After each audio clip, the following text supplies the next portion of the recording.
નમસ્કાર દર્શક મિત્રો, ગુજરાતને ભારતીય જનતા પાર્ટીનો ગઢ માનવામાં આવે છે. ગુજરાતને ભારતીય જનતા પાર્ટીની પ્રયોગશાળા માનવામાં આવે છે. રાજકીય રીતે કોઈ પણ બદલાવ લાવવો હોય તો સૌથી પહેલાં ઇમ્પ્લિમેન્ટેશન ગુજરાતમાં કરવામાં આવે છે.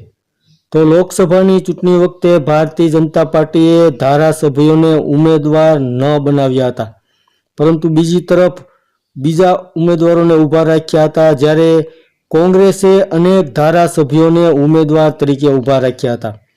તેમાંથી વાવના ધારાસભ્ય ગેનીબેન ઠાકોર લોકસભાની ચૂંટણી જીતી ગયા હતા.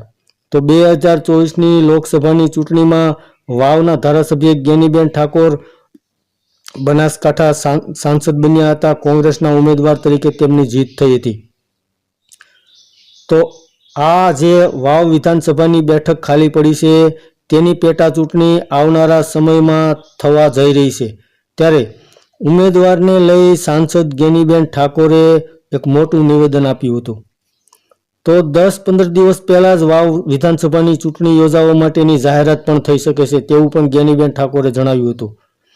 તો ભાભરના લોકનિકેતન હોસ્ટેલ ખાતે યોજાયેલી એક કોંગ્રેસના કાર્યકર્તાઓની મિટિંગમાં હાકલ કરતા ગેનીબેન ઠાકોરે જણાવ્યું હતું કે આવનારા સમયની અંદર વિધાનસભાની પેટા ચૂંટણીમાં કોંગ્રેસના ઉમેદવાર તરીકે સર્વ સમાજના ઉમેદવારને જીતાડવા માટે અપીલ કરી હતી.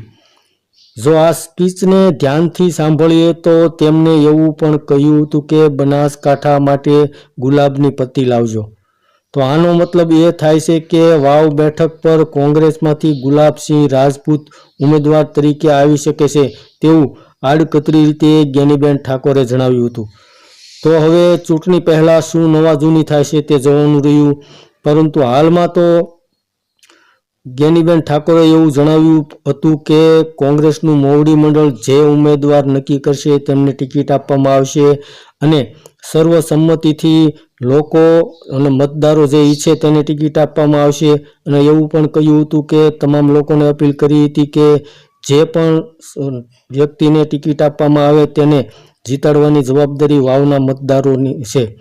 તો હાલમાં વાવ પેટા ચૂંટણીને લઈને આડકતરી રીતે ગેનીબેન ઠાકોરે કદાચ ગુલાબસિંહ રાજપૂતનું ઉમેદવાર તરીકે નામ લીધું હોય તેવી ચર્ચા મોટા પ્રમાણમાં વહેતી થઈ છે. ધન્યવાદ દર્શક મિત્રો.